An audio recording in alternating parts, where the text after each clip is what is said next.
Bismillahir Rahmanir Rahim. Alhamdulillahi Rabbil Alameen. In the name of Allah, the Beneficent, the Merciful, all praise is due to Allah, the Lord of all the worlds. We welcome our friends in South Africa, the United States, and around the world to this week's edition of A Conversation with El-Hajj Mauri Saalakhan. I'm pleased to be your host, coming to you once again through the Salam Media Network out of Johannesburg, South Africa. Salam Media is an online portal for humanitarian journalism. We don't just report the news, we advise you on what you can do about it. Today's program is another special one. 90 minutes of discourse on the thought-provoking topic, America on Trial. Now, for today's conversation, we have another excellent panel of guests. Dr. Aisha Muhammad, Sophia Williams, Ashaki Benta, Dequi Kioni-Sadiki, Jihad Abdul Mumit, Jalil Muntaqim, and Matt Meyer. Now, I invited former political prisoner and noted playwright Jihad Abdul Mumit to co-moderate the conversation with me. A very special initiative is being planned for early July in Georgia. I want to make sure that we cover the most important promotional bases for this very important human rights-oriented initiative. As for the title of today's broadcast and the imagery of the promotional banner that we employed to announce it, and my compliments to the graphic artists at Salam Media who designed it. American founding father, Thomas Jefferson, said the following, and this is one of the quotes that's etched in stone in his memorial in downtown Washington, D.C. I tremble for my country. When I reflect, God is just. His justice cannot sleep forever. In our modern era, a noted political leader, the late J. William Fulbright, said the following, and again I quote, "There are two Americas. One is the America of Lincoln and Adlai Stevenson. The other, the America of Teddy Roosevelt and the modern super patriots. One is generous and humane. The other is narrowly egotistical. One is self-critical. The other is self-righteous. One is sensible. The other romantic. One is good-humored. The other solemn. One is inquiring, the other pontificating. One is moderate, the other filled with passionate intensity. One is judicious, and the other arrogant in the use of great power." End quote. This quote is taken from Fulbright's thought-provoking book titled The Arrogance of Power. I can't help but wonder what this former U.S. Senator and founder of the prestigious Fulbright Scholarship Program would think about the openly oppressive assault being made today on America's arrogant claim of being the world's leading advocate and defender of freedom and democracy, quote unquote. Indeed, what former chairman of the Senate Foreign Relations Committee have to say about America's growing contradictions and rapid decline on the international stage? the chickens are coming home to roost, perhaps. Surely Allah knows best. With that being said, let's go to our first commercial break and begin the conversation uninterrupted, inshallah ta'ala, on the other side. Let's go to the commercial break, Brother Sadiq.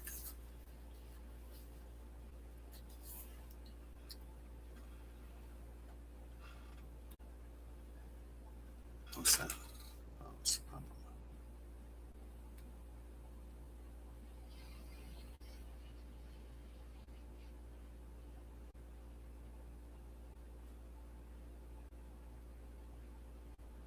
What's that?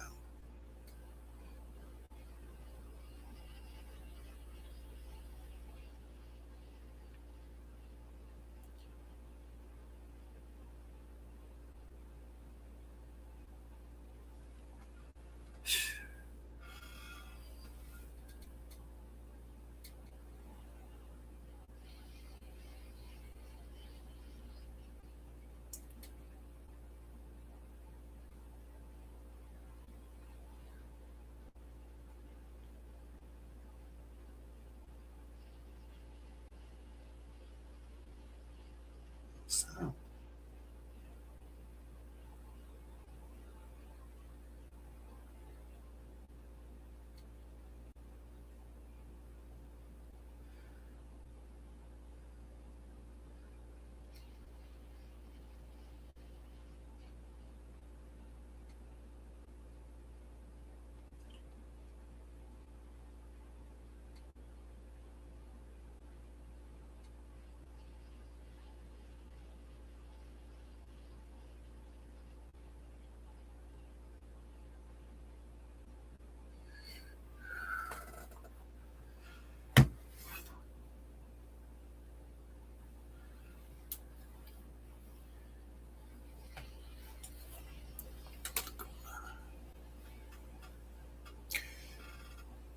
Okay, I guess we are back. That commercial, I'm hoping that we're back. The commercial had no sound at the break, so I seeing myself up on screen. I'm assuming that we are back. If so, welcome back.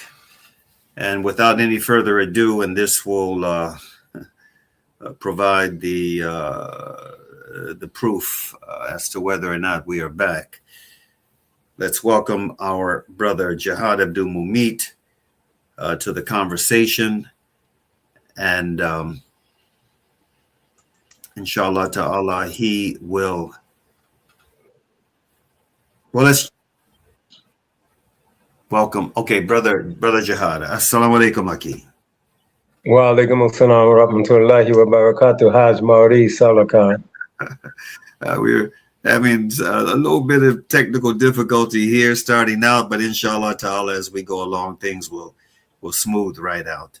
What I want to do, Aki, is, as I already noted, I invited you to co-moderate today's broadcast with me. So what I'd like for you to do is just go ahead and begin the process of introducing each one of the guests, say a little bit about them, and as we noted before the broadcast began, each one of the guests will have up to 5 minutes to say whatever they want to share about themselves and about this topic that we're dealing with today. And after we've heard from all of them, we'll go to another commercial break, and then we will begin the Q&A and just get right into the meat and substance of what we're here for, and that is to beat the drums for a very important event that's going to be taking place in July, when the United States will be celebrating its 250th anniversary. So on that note, brother, it's all yours. Yes, indeed. Alhamdulillah, alhamdulillahi rabbil alameen, wassalatu wassalamu ala Muhammadin nabiyyi wa ala alihi wa sahbihi ajma'in. All praise be to Allah, peace and blessings be upon the Prophet Muhammad, his family, and Sahabas, all of them together. Ameen. Greeting Ameen. each and every one of you in the listening audience. And thank you, Hajj Mauri. Thank you for allowing us to come on the program, for inviting us and imparting this very, very, very important information and how it impacts America itself and its impact even on the international community. As for myself, I am a former member of the Black Panther Party, a former political prisoner in the United States of America. I am a playwright, as Hajj Mauri said. Also involved in several organizations, the National Jericho Movement, which was started in 1998 in the United States to uplift, support, and advocate for the freedom of political prisoners in the United States, and also render support based on our capacity for international prisoners as well. I'm also a member of the coordinating committee on what we'll be talking about here today, the Spirit of Mandela, which was a coalition that was called for by one of our panel guests, Jalil Muntaqim, while he was also a political prisoner during up to 50 years, no less, and having that energy, that focus, and that foresight, calling for the establishment of a coalition which is vibrant and strong today, which we will be talking about, and I'm on that coordinating committee. And he'll explain some of that, which will be explained all the way throughout the program anyway. I am also a playwright, presently coming to you from the good old country of Cameroon, just a little north of South Africa, where this broadcast is coming from. I just want to say that in passing the mic over to one of my colleagues here, I've been knowing Hajj Mauri Saalakhan for since the mid-90s. And as a political prisoner, he was one of the first ones to render me support at all when the whole notion of political prisoners wasn't even too much thought about in the United States, unless you had a celebrity case. But for those foot soldiers, those I guess we call today community activists, those revolutionaries that really stood up for justice, we weren't acknowledged as such, and we just had to struggle it through. But thank you so Hajj Mauri Saalakhan for continuing the torch of your work for decades. And that is a lot to say. So that's about myself. I don't see who's there on my screen, but I guess my dear beloved brother Sadiq will be able to boot up the next panelist and my colleague and comrade, Matt Meyer. Matt Meyer, I might say, I really started interacting with Matt Meyer through interactions at the United Nations in the United States at the Committee for the Decolonization of Puerto Rico. That's when my relationship with Matt began in earnest. But even before my relationship and bringing my chaos to his life, I would say that Matt has been involved for decades, as you can see. Every last white hair on his beard attests for that. I'm going to let my dear comrade Matt explain some things about himself, and we can slowly segue into what we'll be talking about today. Thank you, Mauri, and assalamu alaikum, Matt. Wa alaikum salam. My brother Jihad, thank you so much for the intro. El-Hajj Mauri, always a pleasure and honor to be with you. I guess my opening will talk a little bit historically, because professionally I'm a historian and writer. And when we talk about the concept of America on trial, I think it's important to note that two things about this particular moment. First of all, we know that the U.S. has long been on trial, trials and tribulations, but also more officially tribunals that have looked at U.S. crimes over the course of decades. This modern era and the modern use of tribunals to look at U.S. guilt really came to fore during the Vietnam War era, when internationally Bertrand Russell, a British philosopher, and others set up what they called the Russell Tribunals, which were not government sanctioned, they were non-governmental, to look at U.S. war crimes in Vietnam and Southeast Asia. The Russell Tribunals did not end the war. The Vietnamese did that, and many U.S. soldiers who ended up fighting against the war and going AWOL, and a huge global and U.S.-based anti-war movement played a role in that. but the tribunals played a role as well in looking at a shift of consciousness about what that war meant at that moment. We also know that even before that, we've had heroes and sheroes like Paul Robeson, W.E.B. Du Bois, William Patterson, and others who brought the U.S. to the international world, to the United Nations, saying, we charge genocide. And in the spirit of the Russell tribunals and in the spirit of the we charge genocide charges, UN international charges of 70 years ago, in the spirit of El-Hajj Malik El-Shabazz, Minister Malcolm X, and the Organization of Afro-American Unity, the idea of saying that the U.S. had to be brought before an international jury. We, in 2021, the Spirit of Mandela Coalition, put together an international tribunal, a people's tribunal, to charge the U.S. with basically 5 crimes against humanity, war crimes, and to say that we still believe the U.S. is guilty of genocide. Now, the important thing about America on trial is that in many ways, that trial is over. The tribunal, with 9 distinguished international judges, found the U.S. guilty of genocide and high crimes against humanity, human rights abuses against Black, brown, and indigenous peoples, not just globally, not primarily globally, but here within the empire. And so the U.S. now, according to the Tribunal of 2021, is guilty of genocide.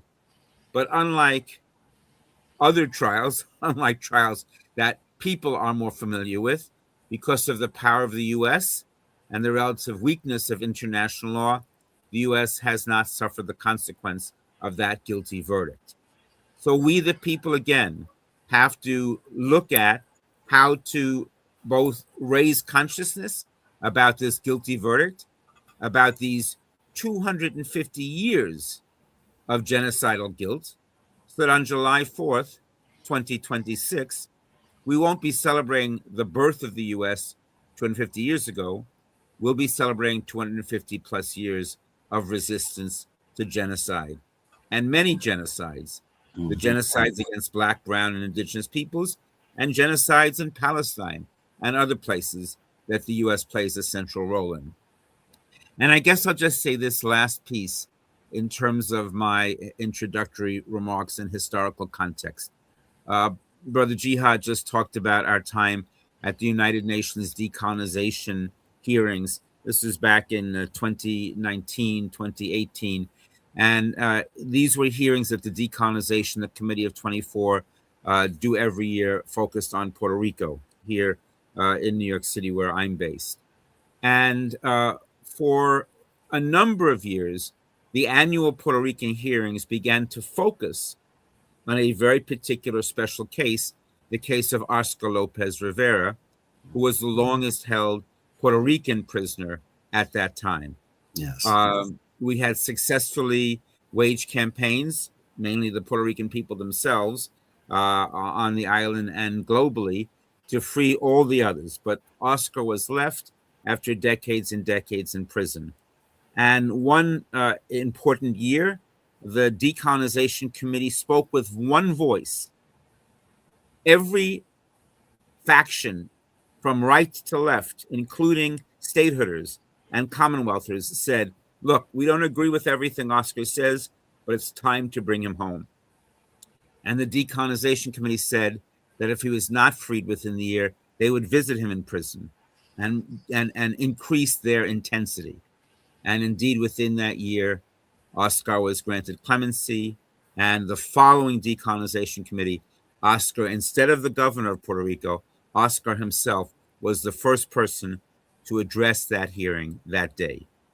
Jihad and I were amongst those who were able to get inside the UN at that time, along with our beloved Baba Sekou Odinga. And Sekou and Jihad and I, following directions from Jalil Muntaqim, who was still in prison at that time, said, aha, this spirit of Mandela. And we're not just talking about Nelson, we're talking about Nelson, Winnie, Graça Machel, all of the Mandelas in our lives, and especially Nelson's role in setting forward international legal principles regarding the treatment of prisoners, that we would take this Spirit of Mandela coalition and create a tribunal, which is what we did in 2021.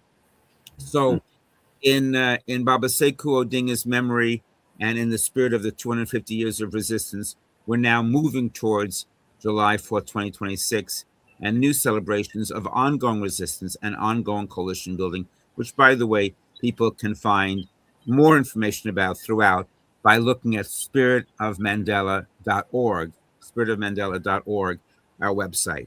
But for now, I guess I'll end my introductory remarks and say thank you. And again, always an honor and pleasure to be here and set some international context to America post-trial guilty of genocide.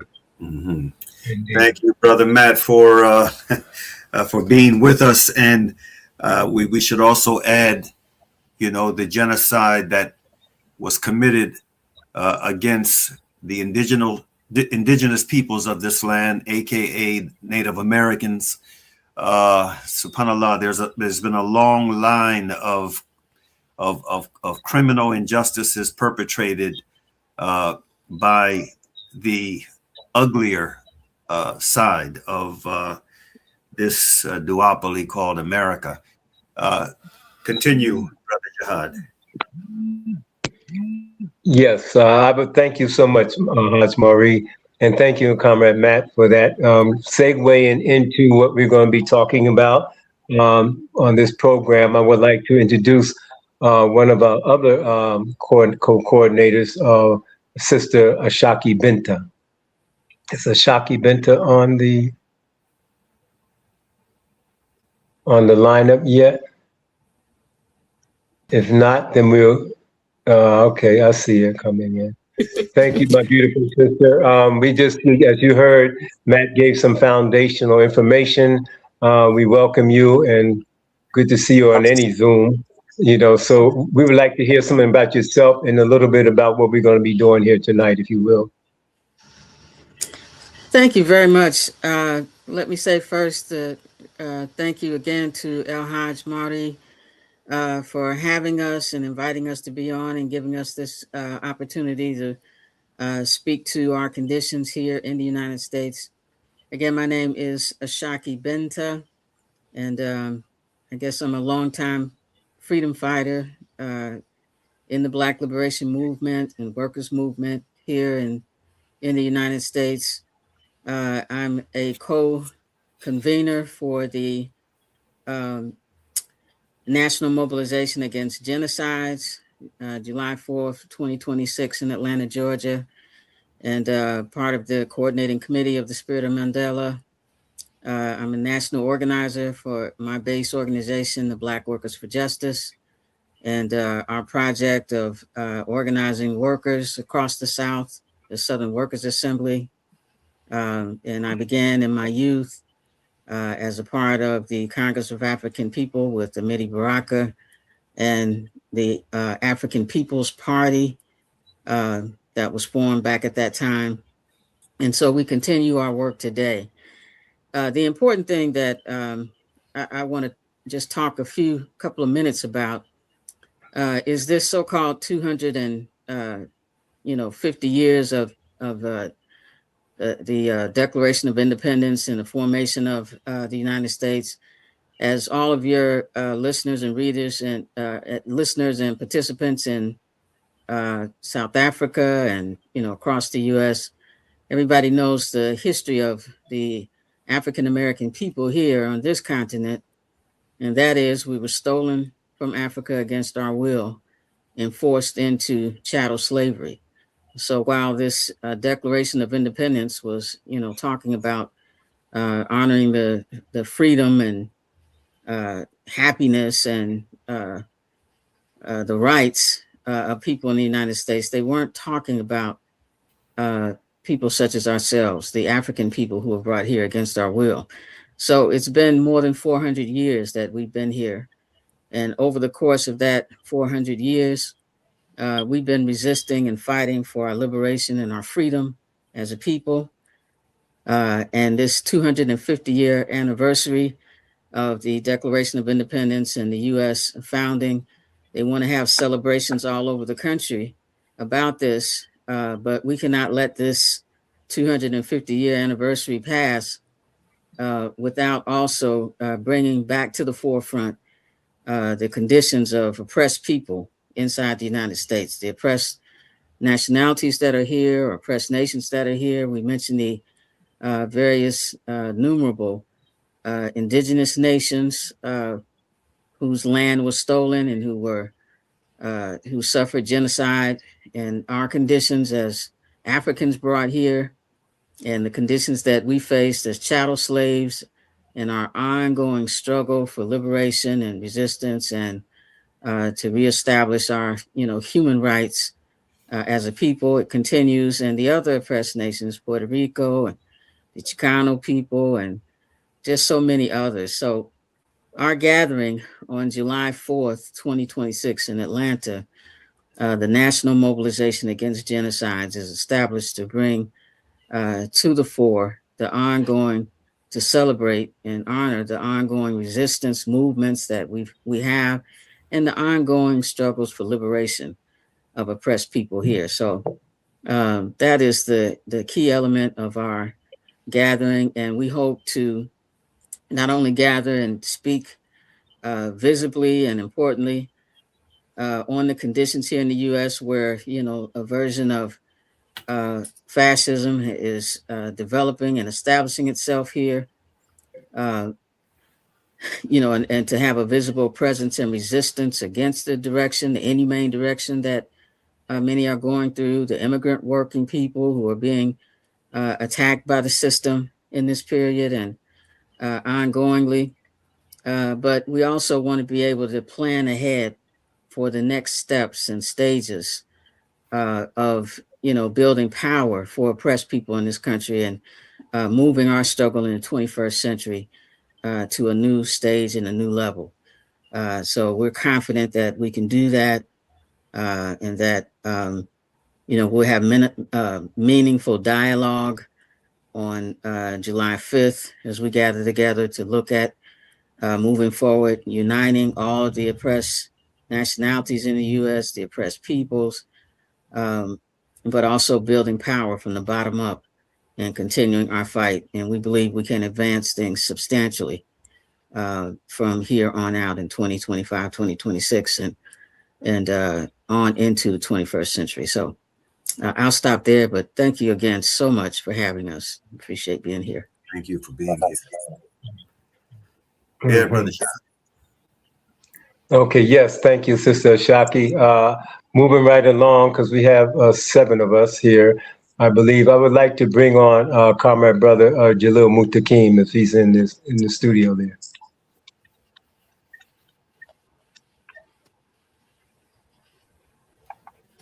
Yes, he is. Assalamu alaikum. Peace, Boss Bergani, Jumbo, Hafa Adea, Herin, Haping, Shalom, Guten Tag, whatever your native language. I wish you peace and solidarity. Subhanallah, alhamdulillah, la ilaha illallah, wa la sharika lah, lak mulku, lak alhamdu, wa kulli shay'in qadir. Amen. I am Jalil Muntaqim. I am a veteran member of the Black Panther Party and the Black Liberation Army. I spent 49 years inside U.S. penal slave system. I call it a penal slave system because the law says it's a slave system.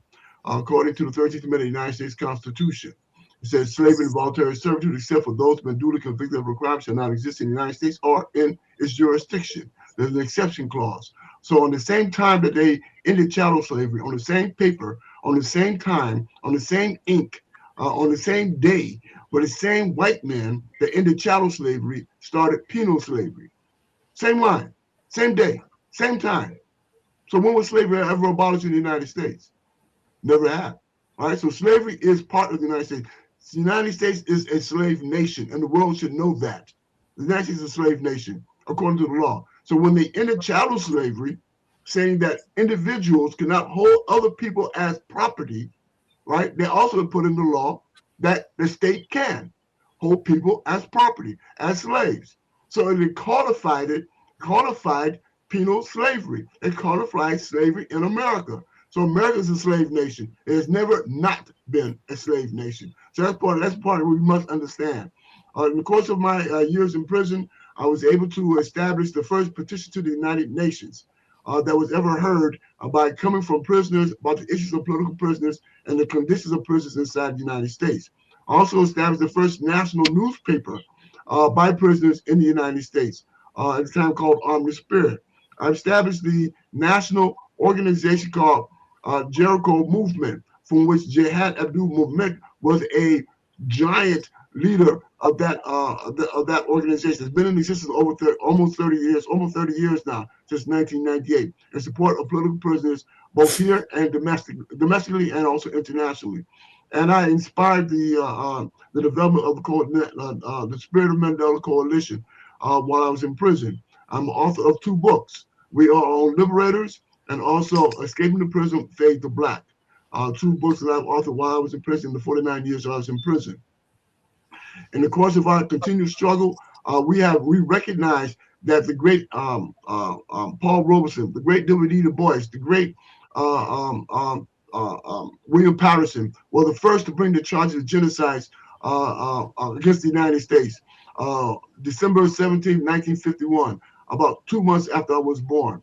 And 70 years later, we was able to achieve what they started. We got a verdict. So it's not a matter of the United States being on trial. The United States has been on trial and has been found guilty.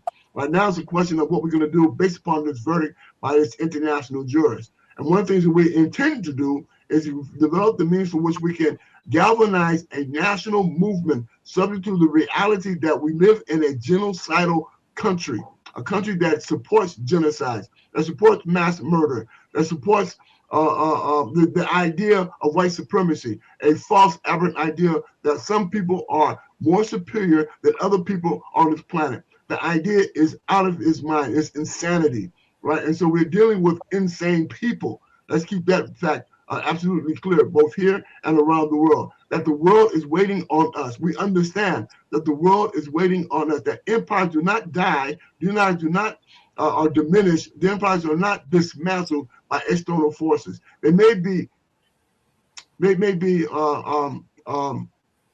diminished in their capacity to exploit, to colonize by external forces. They may be weakened by external forces. But we know history proves that empires are destroyed, empires are dismantled by people inside the empire. It's when the people inside the empire decide, no more, we're done, or we're finished, or we can't take it anymore.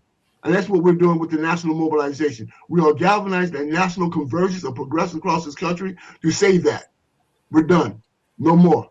We can't take it anymore. We are opposed to the ideals of genocide. We are opposed to the ideals of white supremacy. We are opposed to the idea of colonialism and imperialism. We oppose that, right?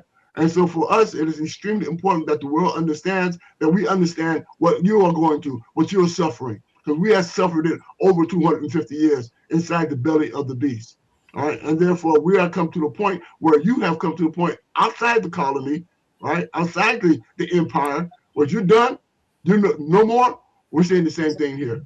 So it's extremely important that the international community come to our aid, right? Because we understand that we are going to reach the bulk of fascist repression, because we're inside the domestic colony of white supremacy, of capitalist imperialism, right? So we understand that we're going to reach the bulk of it, and we are appealing to the international community to come to our aid.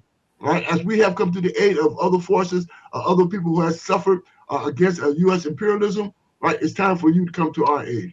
And I know we understand that the world is waiting on us, right? Waiting on us to say no more. Right? And that's our goal and judgment for on July 4th, 2026 in Atlanta, Georgia, National Mobilization Against Genocides, because we come to a point in time where we're saying no more. We're done. With that, I say thank you. And brother Jihad, thank you. Yes. Before you go to the next guest, let me say this. Brother Jalil is a real inspiration, and he's he's an example. You know, the young, especially the young brothers and sisters who see today's broadcast. I want you to really take a lesson from both Brother Jalil and from Brother Jihad. Both of them were political prisoners. In the case of Brother Jalil, he was in prison for, 49 years. SubhanAllah, 49 years, but it did not break him. It did not break him. And you know, the brother, you know, he has all of his faculties intact, and he has been using, you know, the years of no doubt the years of imprisonment as a preparatory ground for, you know, what he had already begun to do on the inside, and what he has continued on the outside. He wasn't broken, and as a consequence of not being broken and having his spirit of resistance intact, he's a reminder of that very sterling quote of Frederick Douglass that, you know, I often remind myself of and remind young people of when I'm interacting with them one-on-one or sometimes in groups. He said a man, and of course this equally applies for a woman, is worked on by what he works on. He may carve out his circumstances, but his circumstances will carve him out as well. And both Jalil and Brother Jihad are examples of this. It's back to you, Brother Jihad.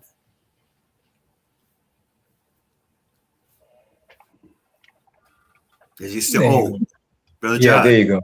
Right. Yeah, thank you, Hajj Mauri, and thank you again, Comrade Brother Jalil. I want to next bring on Sister Dequi Kioni-Sadiki, if she's on. She's the beloved wife of our dear comrade Sekou Odinga, which she'll probably make some reference to in a moment. Sister Dequi, assalamu alaikum. Are you there? I am. Wa alaikum assalam. Thank you so much, Brother El-Hajj Mauri Saalakhan. It's good to see you. It's been a long while. Yes, it's good to see you as well, sis. I'm honored to be here. I'm honored to be a part of this historic mobilization gathering. Honored to be with the folks that I'm gathered here with, and those that I don't see who are potentially listening and participating. So thank you so much. As Jihad said, my name is Dequi Kioni-Sadiki, and my husband was a former political prisoner of war, as a veteran member of the Black Panther Party and a soldier in the Black Liberation Army. He did 33 and a half years, both between the federal prison system and the New York State prison system, for his resistance to white supremacy and colonialism and racism and police terror and murder of Black folks and the hunger of children. And of course, lots of people know that he was instrumental in the liberation of walking Assata Shakur, who has become an ancestor of late as well, out of prison. One of the many actions that he participated in, that he said he was most proud of, that she was removed from their clutches. So I am a former radio co-host and co-producer of a public affairs show on listener-sponsored the Pacifica Nation, Pacifica Radio Network, a former member of the Black Panther Collective that was made up of folks who were veteran members of the Black Panther Party and other activists who came together to carry on the legacy of the Black Panther Party with the food programs, Cop Watch, Watching Police Interact, and of course visiting the Black Panther and BLA, Black Liberation Army political prisoners of war. With that, I am a member of the National Alumni Association of the Black Panther Party. I am a former chair of the Malcolm X Commemoration Committee, which was another committee that was created to carry on the legacy of the great El-Hajj Malik El-Shabazz, that was created by folks who were part of his Organization of Afro-American Unity, Baba Herman Ferguson and Yalua Ferguson and Yuri Kuchiyama. I've worked on behalf of and with U.S. held political prisoners and prisoners of war for several decades, as an organizer and activist for human rights and prisoner rights, an educator for liberation, both on the high school and college level. I'm a guest lecturer and essayist, a writer, and I'm really glad to be a part of this, because I believe and I know that this is historic. This mobilization for July 4th is to counter the narrative, as Brother Frederick Douglass said so eloquently all those centuries ago. What to the slave does your 4th of July mean? It's just it highlights the bombacity, the hypocrisy, the contradictions, the mythology of freedom and independence, while you hold millions of Africans enslaved as property. And so this is a continuum. This march is a continuum. It's a continuum of our resistance to the slow genocide, from the transatlantic slave trade to post-Reconstruction and lynching to Jim and Jane Crow apartheid. They call it segregation, but it's apartheid. And, I know what apartheid looks like from being in South Africa as well as being in Palestine. And I know what it looks like here on Turtle Island in the United States. They just know how to hide it better. They know how to create a mythology around their slow genocide. Other countries are dealing with Iran and Palestine, Gaza. They're dealing with Sudan. People are dealing with bombs and drones. We deal with mass imprisonment, political imprisonment. We deal with the involuntary sterilization of women. We deal with the lack of quality education and housing and health care. We deal with the Wounded Knee and the legacy of Wounded Knee and the Trail of Tears and the celebration of a mythical, quote, Thanksgiving Day that was really about slaughtering indigenous people, and then coming up with a so-called holiday, and the anti-immigrant terror and hunting, which is really just the slave catchers that were used to hunt enslaved runaways. That's what they're using today. They just call them ICE. They don't call them slave catchers. And the medical experiments that have happened without people's knowledge or consent. And so this mobilization carries on the resistance that Black, Brown, Indigenous people have engaged from 1492 and 1619 to 1948 to right here on 2026. It's been 250 plus years of genocide, but it's also 250 plus years of resistance. And we know that oppression breeds resistance. And so that's what we are about. Passing it on, carrying it on, as Assata Shakur says in her poem, just teaching and educating and doing what we can do, what we can offer to this movement for liberation for wherever we be. Like, people march. There was a silent march against lynchings back at the turn of the century. It was the March on Washington for Jobs and Freedom in the 1960s. There was the Million Man March. There was the William Pettis Bridge. This is all just carrying it on. And so that's what we're doing. And we want people to know that that's what we're doing, and that we're here to say, no, we don't acknowledge, we're not free. Right? It's a struggle that is a continuum, and that we are part of carrying that on. So I'm really honored to be here, and I thank you for the opportunity to speak, and I thank my comrades for inviting me to participate. Alhamdulillah. Thank you, Sister Dequi. Maurice, shall I go on with the next Yes, please sister? go on, my brother. Okay. Yes, I'd like to bring in Sophia Williams, if she's on. Comrade Sister Sophia. I know she had an issue with work. Was she able to get on? Yes, I Awesome. see it going around now. Yes, yes. Okay. Um, Awesome. Thank you.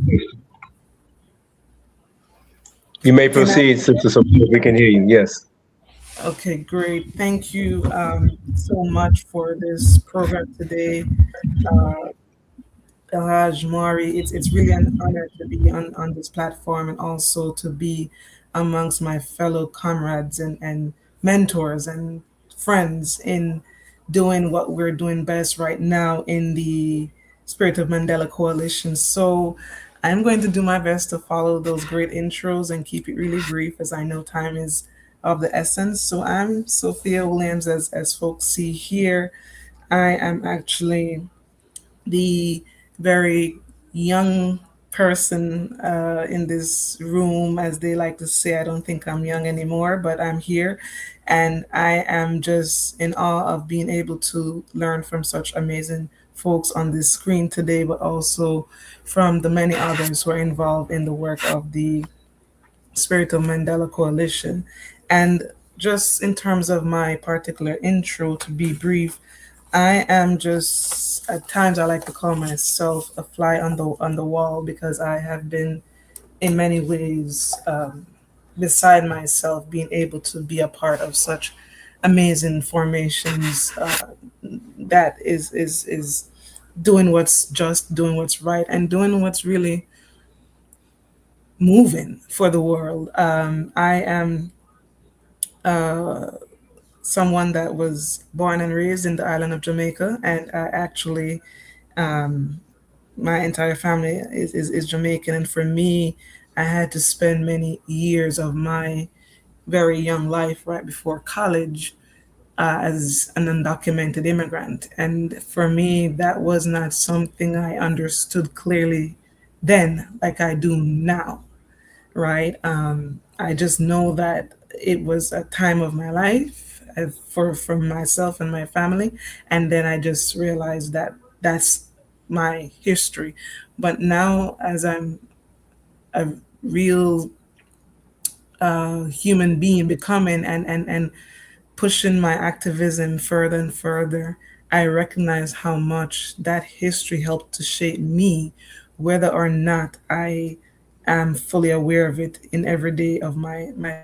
So I like to say that I was once lost and then I was found in the college classroom in New York City here in the well-known business school of Baruch College. I was a student and I was just seeking my way into proving to the college that I am full-time. So I was seeking to take one course to just prove to be a full-time student. And that one course I was looking to take needed to be the simplest of things so I can just get into the business school because I thought I was going into that particular business school of Baruch.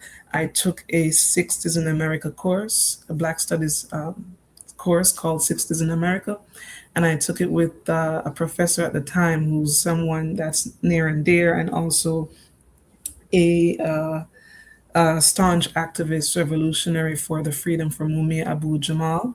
And with taking the course with Professor Johanna Fernandez at the time, I really became, that's where my understanding of how lost I was in this world started. From the first day I heard of Mumia's name, Nina Simone, and of course, Bob Marley's name was mentioned. And from there, my journey began. And I could go on, but here I am in the People's Senate.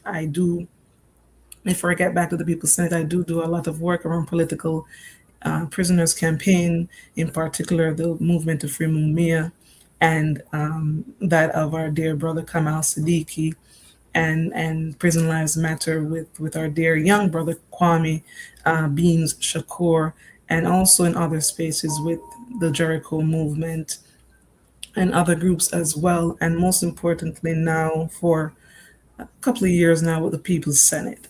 And one thing I'll have to say, based on what I'm hearing my other comrades have said, is that now is the time. It has always been the time, by the way, but now is more so the time for a people to stand up and to begin to put on the armor to fight the fight.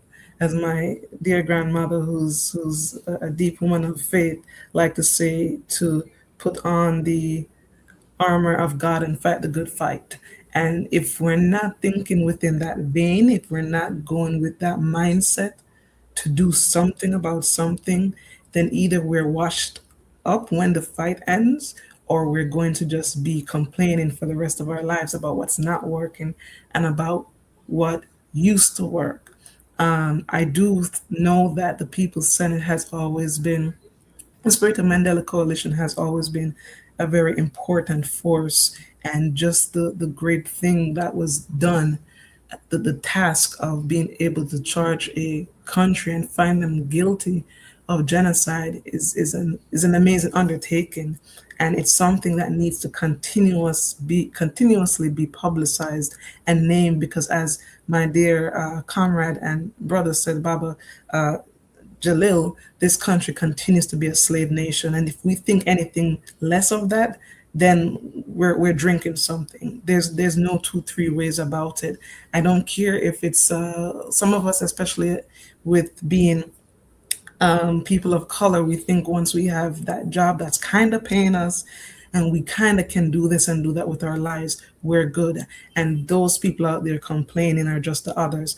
But that's not so, and it has never been so. We're all in this same ship together. And if what I like to say is that if we think that because one's position may just be in the corporate world or of a better realm, that we're, in a better space than the rest of us, we're mistaken. And that's what I want to hone in on in my intro when it comes to how so many of us are still drinking the Kool-Aid because we tend to do this or other kind of thing. We tend to do this, well, the Republicans are this, the Democrats are that.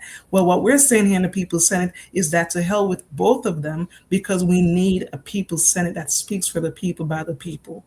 And no form of elitist government that is voted on every few years that gives you these nice spiels and campaigns and come knocking, but when you're knocking at their door, they're never there.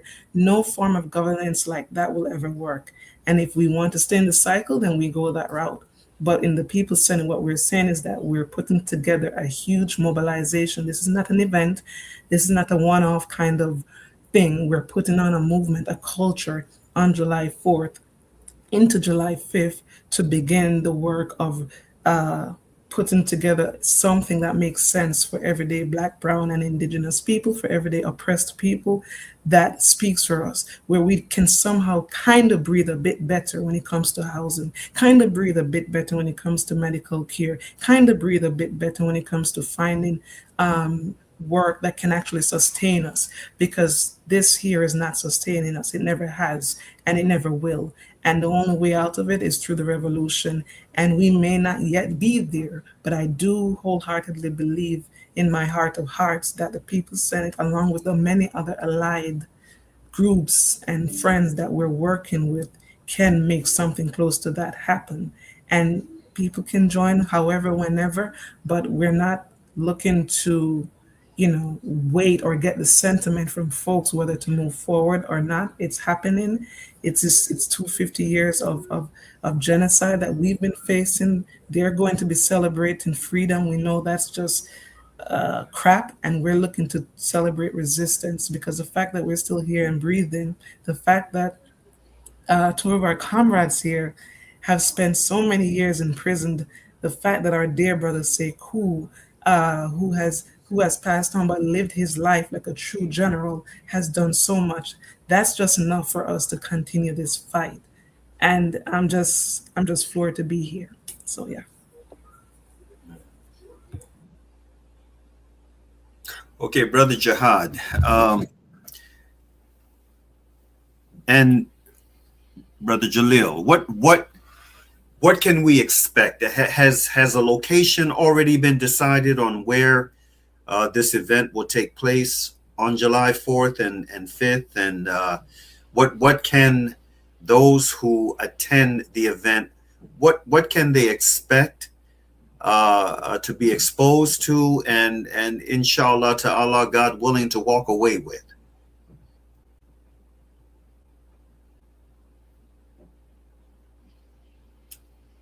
Either one of you brothers. Go ahead, Jihad.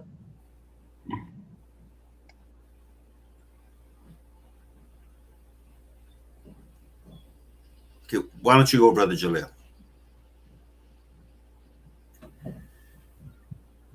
Okay, I got my mic was muted. July 4th is an integral part of our strategy of building what Sophia just said at the end, the People's Senate. Because as explained by Matt, and from the very beginning and throughout our introductions, that one of the things that the Spirit of Mandela did was we held a tribunal charging the United States guilty of the slow genocide. You heard Dequi said slow genocide. That was a word that was introduced by the people's attorney in Nkechi Taifa. Slow because it's been, unlike Rwanda or anything else that's happening in the world where you can have definitive time that it started, the definitive time that it ended, 1 month, 2 months, 2 years, Gaza, October 7th, all these things. But with the United States, you know, it's a very unique situation that has been going on so long, it's actually become normalized. So we're trying to break that narrative, break that psychic. Malcolm said we're being oppressed and torn apart, but just like Novocaine in your jaw, 2 teeth being pulled, which is our life being extracted from us, in a sense, blood running down your jaw, and you don't feel it because the United States is a super rich country, materialism, we got us duped and stuff like that. So what we're attempting to get out of July 4th is a boost of recognition of building a sense of governance for ourselves.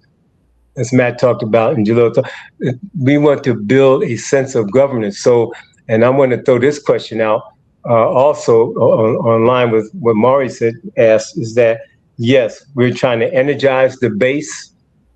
We're trying to introduce more people into this process. We're trying to counter the false narratives of bombs bursting in air, the 4th of July celebration, and really try to politicize and educate our sisters and brothers, our community across the United States in the process of building this Senate. Well, Hajj Mauri, I think it was Aisha, Dr. Aisha Muhammad. Did she ever get on? Yeah. Dr. Aisha? Okay, she might be difficulties. Okay.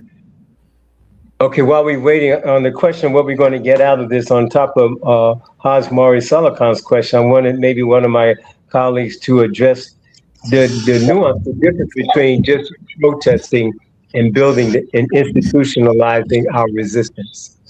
You know, because the United States, as Matt pointed out, we have responded to a lot of international situations. You know, we give and give.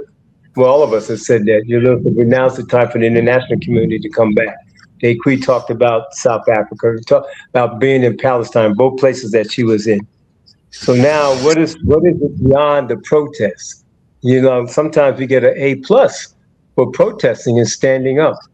But when we go home, you can believe next week, next month, there's going to be another issue to protest because we have not yet turned that same energy and intention to building and institutionalizing our resistance to add some type of empowerment and governance. So can somebody of my colleagues explain that nuance between protesting, which is righteous indignation and necessary, very necessary, and the lack of attention to actual institutional building for a new existence? The floor is open to anybody, and be mindful of the time. No next, just a brief. Let me add on to that, if you don't mind, Comrade Jihad. Assalamu alaikum. It's important for us to understand that based upon the decision of the international jurors on October 25th, 2021, finding the United States guilty of the charge of genocide on 5 charges. The 5 charges was mass incarceration. We know that they mass incarcerate us. All right. Second charge was state-sanctioned violence against us, police killing of us. We know that they killed us with impunity across the country. Right. The third charge was environmental racism. We know that many of our cities and reservations and ghettos and slums are held in environmentally polluted areas where we have been guided by way of laws and policies entrenched into slums and ghettos, barrios, and reservations. Right, much of is polluted, and fourthly, the issue of health inequities. Why do white people live longer than black people in this country? Right, it's a question of health inequities, not providing the proper health care that we should be able to have by virtue of the idea that we are supposed to be class and class a citizen of the United States. Of course, that is false notion. And then lastly, the existence of political prisoners. They do not recognize our political prisoners because they don't want to recognize dissent in this country.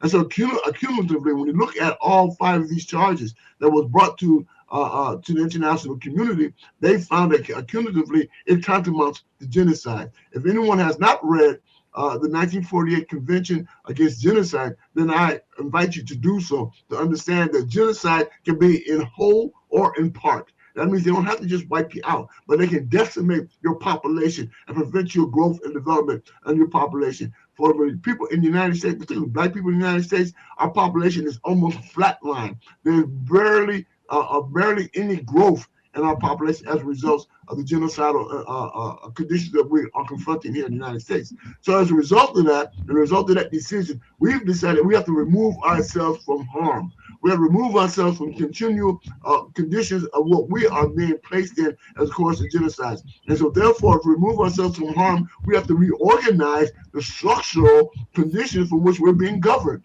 Right? And that's the purpose of building what we call people's assemblies and people's senates, for to create the conditions from which we can create alternative systems of governing. And we know that we are progressives all across the country, right? Working in their own pockets, working in their own silos, working in their own programs, working on local level, working on state level, working on national levels, right? But there's no convergence. There's no networks that communicating with one another in terms of this alternative resources available to us by virtue of the many people who are doing the work in their communities. And so that's why the national convergence is extremely important, to bring these forces together, and for we can have these workshops on July 4th or July 5th, have these workshops so we get to better understand each other, the work is being done, and create these national networks. National networks for the purpose of trying to create alternative systems of governing that we have to do in order to survive the madness of fascism, white supremacy, colonialism, neo-colonialism, and imperialism that we're confronting here in the United States. So with that said, I think it's important for us to note that our goal and objective is to create a national network for the purpose of creating conditions for our self-governing or alternative systems of governing. And with that said, I yield. I would also like to speak. Oh, go ahead. Please. Okay, I think that I can't hear you, Jihad. Chop it up faster, sisters. We can't give a speech every time we talk. Let's chop it up. Let's get to the point. Let's go. Right, because I love that question that you asked. What is the difference, right? We are good at protesting. So this mobilization, which is going to be in a park that shows and proves that changes can be made, because this was the park that Imam Jamil Al-Amin, may he rest in power, helped to clean up when he was on the streets, because it was a park that was unsafe for the people in the community to go to. But Imam Jamil Al-Amin, at that mosque that he ran, cleaned that park up and made it safe for grandmothers and children and mothers to go into the park. So it's strategic in picking that park, right? And so this event, this mobilization is not just an event. It's about mobilizing. It's about educating. It's about politicizing. It's about bringing activists and organizers together so that we share and educate and learn with each other, and we help people to see and to understand and internalize the vision of the People's Senate, the vision of the spirit of Mandela, and why it's so important. So it's coming together to do those things, right? And so this park, it's going to be culture, it's going to be speakers, and it's going to be people from all over the country coming together that are doing particular work in their communities. But we're coming together and we're learning about what's going on in different parts of the country, so we don't stay in our silos and we go back to our communities. We continue our work, but then we bring in the work of the People's Senate. So I like that. Okay. And thank you, Sister Ashaki. You had something to add to that. Ashaki Benta. Yeah, I had just wanted to add what Sister Dequi added, that we're in Malcolm X Park that day, and there's going to be filled on the July 4th with speakers, uh, uh, edutainment, we called it, but cultural presentations, and just hearing from the breadth across the country of resistance and struggles that are taking place. So, Atlanta, Georgia, Malcolm X, West End Park, and then on the 5th, we will gather, in our strategizing and thinking and education aspect of planning ahead for the next, several years of work. The bottom line question is that of power from the bottom up, and how can we unite forces across the country and fight, create a People's Senate that will allow us to empower the grassroots and all of the organizations that are fighting. So thank you, Sister Dequi. She laid it out. Thank you. Now, will that July 5th part of the mobilization, would that just be in-house, the members of the Senate? Not just the members, but those who have come in and are interested in continuing the building, to helping to build the People's Senate, and activists there. So it won't just be us, but gathering as many people that want to help build this process to gather with us and think and present and strategize and create next steps. And will that be indoors, or will that also be at the park? That'll be indoors. We'll have a different location of meetings that day on the 5th. Okay. I think Brother Matt has been raising his hands as well. Let's hear from Brother Matt. You there, man? Are you He's muted. Got it. Yeah, okay. Just want to say two quick things, and then I want to pitch a question to Baba Jihad. So the one thing is, yes, the 5th is going to in some ways have two facets. There'll be organizational reps who will think and talk strategically, and that will be invitational. But there also will be spaces on the 5th for anyone and everyone, mass workshops, just for information, education, and bringing things to the next level. So the 5th will be an open affair for those who can stay over. But the big thing, of course, is the 4th. Mm-hmm. But I want to say one other thing before I pitch this question to Jihad. I think it's worth noting that though this panel today, you can feel in it the Black Panther centered, and in some ways the Malcolm centered energy, that really we already have a diverse coalition in Spirit of Mandela, and we're already a coalition of Black, Brown, and Indigenous people. So the Puerto Rican independence movement, Indigenous leaders, Leonard Peltier himself said that if he can, he'll be there, and if not, he'll deliver a message. And in addition, in an often inappropriately used and poorly used South African popularized phrase, Ubuntu, this idea that your humanity and my humanity are intertwined. It is also true that this mobilization will include allies. So European American white folk and others who are willing to work and able to work and understanding of the need to work under the leadership of the Black Liberation Movement, Panthers, and others are also welcome. So we are in a situation where we have a unique coalition, a coalition that we haven't seen for many years or many decades anywhere within the empire. But my question, my point 3 that I'm pitching to Baba Jihad, I don't think we've heard enough fun stuff about July 4th. I don't think we've really heard a full sense. And I know that Baba Jihad, more than anyone, who, in addition to being in Cameroon and all the other things about playwright and political prisoner in Jericho, he's also our Atlanta dude. Even from Cameroon, he's our Atlanta dude. So I think it would be really great if folks could hear and we all could be reminded about some of the exciting stuff planned for that outdoor festival. It is a celebration because 250 plus years of resistance and survival is worth celebrating. So Baba Jihad, I pitched that question to you.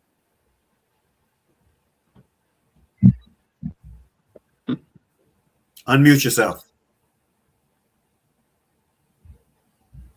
Jihad, unmute yourself. It keeps going. Okay, there you go. It keeps going back to mute. Okay, there you go. Thank you. I think Brother Sadiq needs appreciation. Thanks there. Yeah, so it's going to be like edumatainment. Dequi mentioned the word that we crafted, edumatainment, educational and full of entertainment, fun, food, drummers, dancers, celebrities, professionals will be there because we're reaching out to the people that day, July 4th, because we understand that there's a saying that allegedly was said that thousands of slaves could have been freed if they only knew they were slaves. We could change. Yeah, Harry Tubman. We could change everything very quickly if it be the will of Allah, of course. But if people really understood their condition. So we were trying to segue from the celebration of 250 years of oppression, which is really what it is, as Frederick Douglass adequately said. What is that to a slave? To be able to segue and to bring people into still a sense of celebration, which the masses of people are used to. Even in their oppression, they are used to having a hamburger, a hot dog, and seeing some fireworks. My gosh, and an ice cream cone. Even in the midst of your oppression, you're looking for that. So we're segueing all of that. We're presenting a narrative that is true and accurate. And so that the people can come and enjoy themselves, and while they're there, be educated. We can socialize and meet people across the country. This is all strategically done, in the interest of the people, to educate your sisters and brothers, or your mothers and fathers, or anybody that's an activist that's listening to this. Is your family members helping you do what you want to do? So we try to make sure that the community, the shopkeeper, your aunts and your uncles, your grandparents can relate to what we're doing. So that's why we're having a celebration of 250 years of resistance. So we can be proud of that and understand that we don't be just ignorantly celebrating bombs bursting in air, And so that's what that is about. And then we segue the next day into some roll up your sleeves, critical strategizing and organizing with a lot of the presenters and organization leaders that will be there for that day. So, but also I want to add this too, Matt and everybody, as an addition to that. We're trying to build a Senate, a level of representation by recognizing the organizations and activists as Hajj Mauri, that's doing so much profound, wonderful work in the United States. We just have to corral all of that into a disciplined structure of communication, resource sharing, acknowledgement, so that our separate hands can become a united fist on key issues when it comes to our livelihood, survival, and changing this system. And we hope that, I don't know the breadth and scope of Salam Media, but if our sisters and brothers in different countries are getting this message, we hope that we can set some type of an example for our sisters and brothers on the continent of Africa to do the same thing, so that things like the African Union won't become a joke, that we can really begin to recognize and acknowledge each other systematically, strategically, and recognize our strength, so that we don't have to eat out the hand of the oppressor and beg them for medical care and things like that. We can recognize the mineral resources and the strength that we have within our own selves in the United States and across the world. But if we don't do it, then we don't do it. The worst place to be in 10 years from now in 2036 is the same place you're in now. Grubbling on the ground, watching imperialist powers bomb the heck out of you, all kinds of crazy groups killing each other in the continent of Africa, by the way. Mm-hmm. Here we are, as Jalil said, change is going to have to come from within us. So we're asking you to recognize what we're doing, acknowledge it, and help us with resources if you can. At least acknowledge it. Give us that encouragement, because by Allah, we are trying to make that change. And we're asking you, if you're able to, come to Atlanta, Georgia on July 4th. If you're not, we'll have satellite watch parties set up across the United States where you can enjoy yourself in the same manner, and maybe even internationally, which, that's the sky's the limit. But we want the world to take note of our example of 250 years of steady resistance. against the most insidious form of oppression. Because when somebody, let me just say this and I'll shut up because I'm talking too long myself. A Palestinian sister mother said to me at a program, she said, you don't have to have a political education class for us, because every 50 yards we walk, there's an AK-47 in our face. Every 50 years we walk in the United States, there's a Netflix movie to watch. That's a difference. They lulled us asleep while killing us. And now we have to go through all the changes to educate the people, to let them know that, hey, you are not only you're being oppressed, you're being used as cannon fodder to support and finance genocide around the world. So we want you to come to July 4th. Let's enjoy ourselves. Let's meet and greet. Let's build. Let's roll up our sleeves. Let's strategize together. Put your thinking caps on, and let's do this. That's the whole message that Jalil's talking about. That's the whole message. Let's do this. Okay, Brother Jihad, I knew that this time was going to go fast. We have a short piece of video that we want to show, and we had decided that we would show this at the end of today's broadcast. We got 14 minutes left. What I'd like for the others to do is to take 1 minute each to make whatever final remark you want to make for today's broadcast. 1 minute each. Let's start with the sisters. It's going to start us off. 1 minute each. Well, I'll start by giving honor to the ancestors that have been a part of our history here in fighting. Certainly the Harriet Tubmans, Queen Mother Audley Moore, Assata Shakur, and many, many others who have laid the groundwork, whose shoulders we stand on. And Brother Sekou Odinga, one of my mentors, Akbar Muhammad Ahmad, aka Max Stanford. He's still with us, but he's a founding member of the Revolutionary Action Movement and the African People's Party from the past. And Brother Saladin Muhammad, who's also a founding member of the African People's Party, as well as our ongoing organization and work now, the Black Workers for Justice, and the unity that we have in the spirit of Mandela in building power for the people. So this is a part of that ongoing struggle and period of resistance. And please join us on July 4th, 2026 to carry the movement forward. Thank you. Thank you, sister. The next sister. I'll be really brief, just to say that we need all hands on deck here. Yes. We know there's so much happening in our own personal lives. We understand that life is life, but we really need all hands on deck, and we want people to feel that this is something that they can contribute to. This is not something we're telling you what to do or how to do. This is something that involves all of us as oppressed people to come together and make that indelible mark to create the changes we want to see, whether we're going to be here for it or not, right? Again, we've just heard so many important information just shared. We've heard a bit of the histories.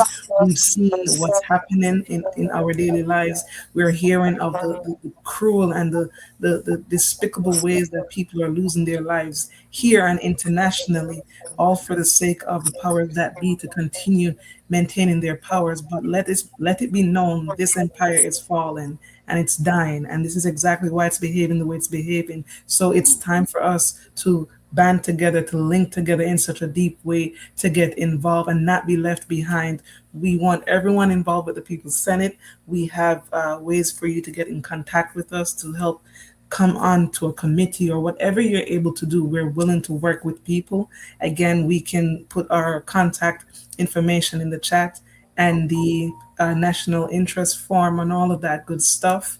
But we just want people to know this is something that involves you, and it involves all of us. So please get on board and know that your issues, your concerns are also our major concerns and issues. So just let's do the work together. And again, thank you for this great moment of being on your amazing program. Thank you again. Thank you, Sister Sophia.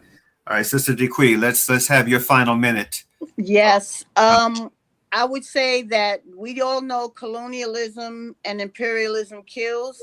but we also know that we resist. And we know that freedom is a constant struggle, and we do it every day from one generation to another. And so our silence doesn't protect us, but our resistance does, because as long as we dare to struggle, we dare to win, and we can all do something.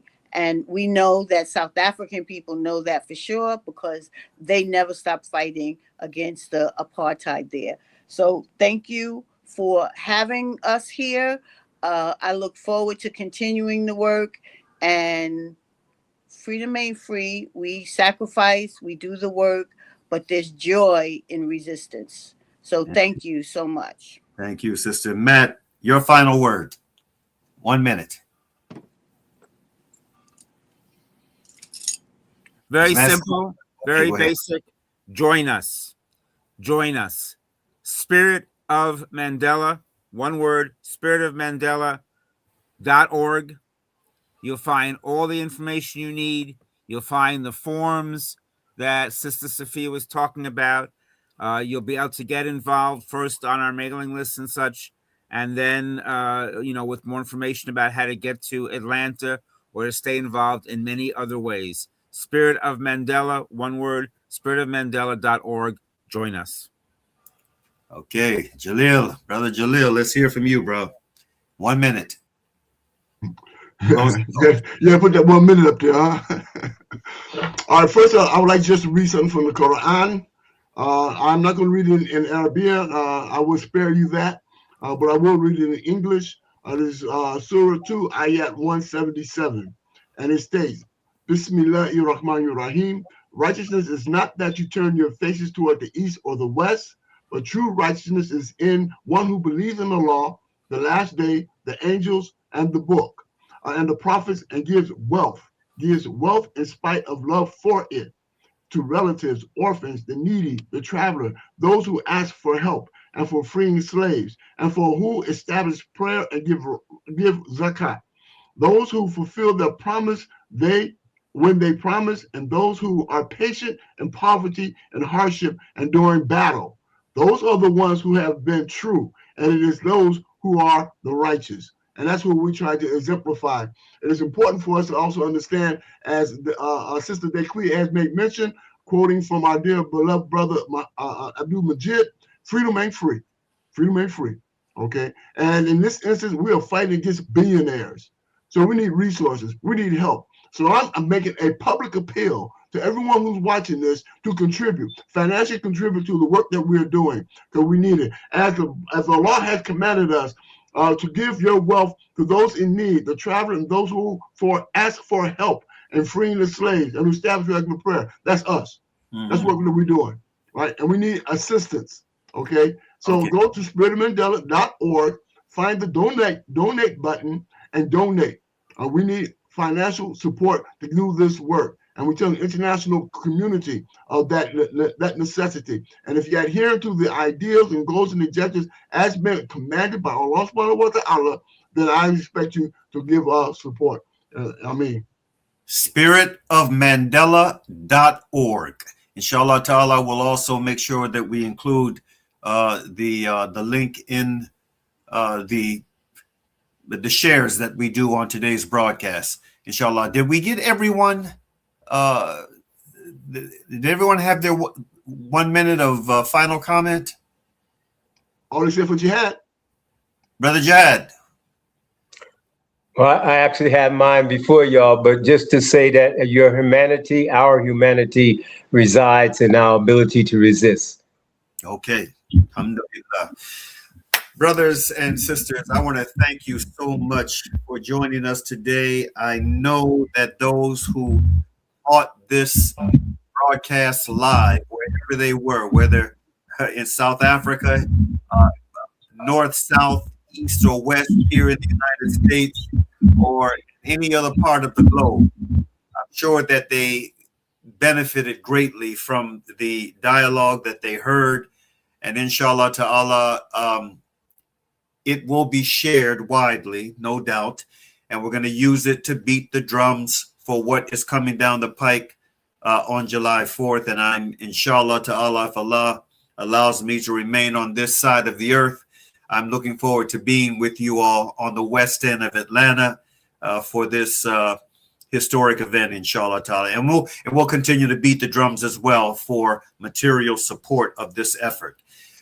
On that note, we have in the final minutes, we have a very important piece of video. When I saw and heard what my dear sister Zainab Mansour Ansari had to say on, she just needed to get something heavy off her chest. As soon as I saw it, I said, we've got to show this. I reached out to our sister and to let her know that I appreciated what she had to say, and I wanted the link so that we could share it in today's broadcast. And we're going to close out with this, inshallah ta'ala, and then I'll just come back on briefly to formally close out as we normally do. Let's see that piece of video now, Brother Sadiq. Bismillahirrahmanirrahim. In the name of Allah, most gracious, most merciful. Alhamdulillahi Rabbil Alameen. All praise is due to Allah, Lord of the worlds. Wa sallallahu ala Sayyidina Muhammad wa ala alihi wa sahbihi taslima. And may Allah bless and grant perfect peace to Prophet Muhammad and his noble, pure family and his honorable companions until the Day of Judgment. It is difficult to make this video, given the pronouncements coming from the shaitan in the White House. But I feel duty-bound in front of Allah Ta'ala, Lord of the worlds, to say that my support is wholeheartedly with the oppressed, with our ummah, with the mustada'afin, with all human beings who have been victims of colonialism, imperialism, aggression, apartheid, and war, that I stand in solidarity with both the people of Iran and the Islamic Republic of Iran. Years ago, I had the honor of living in Iran, and I will never forget the kindness, the generosity, the hospitality that my family and I experienced firsthand as people opened their homes and their hearts to us, as they fed us, as we had an opportunity to visit the beautiful architectural jewels of Iranian civilization that have been destroyed by the illegal and immoral and genocidal war of this government, of the US and the Israeli regimes. And I'm also saying that today we need to stand in solidarity with all of the oppressed, with our entire Muslim ummah. And we need to acknowledge the fact that the Iranian government has been the only Muslim government to really stand consistently in solidarity with Palestine, to really take any meaningful action to alleviate the plight of our brothers and sisters in Palestine. Today, the demonic project of Greater Israel is underway, as the Zionists have reoccupied southern Lebanon, as the Zionists have committed acts of aggression in Yemen and Syria, and after we have witnessed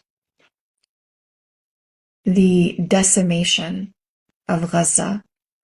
So we need to be very clear about what is happening. This illegal, amoral onslaught against Iran was launched at the bidding of the shaitan Netanyahu so that Donald Trump could evade responsibility and distract the American public from his crimes against children as documented in the files of his best friend, Jeffrey Epstein.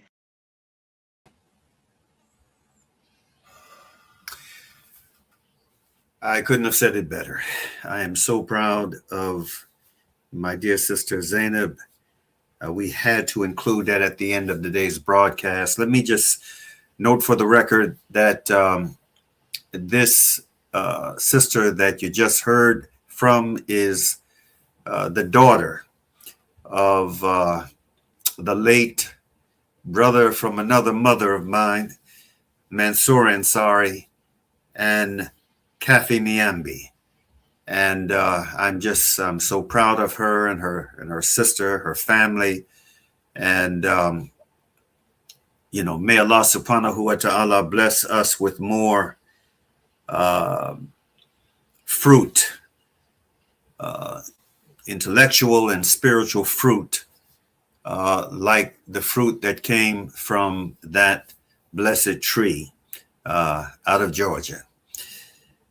On that note, let me close out as we normally do. Surah Al-Asr. Bismillahir Rahmanir Rahim. Wal Asr. Innal insana lafi khusr. Illa alladhina amanu wa amalu salihati. Watawasaw bil haqq. Watawasaw bis sabr. Which means, in the translation of the meaning, in the name of Allah, the Beneficent, the Merciful, by the token of time through the ages, surely humanity is in loss, except those who believe and do good, and exhort one another to truth, and exhort one another to patiently persevere. The struggle must continue. Peace be unto you. Assalamu alaikum.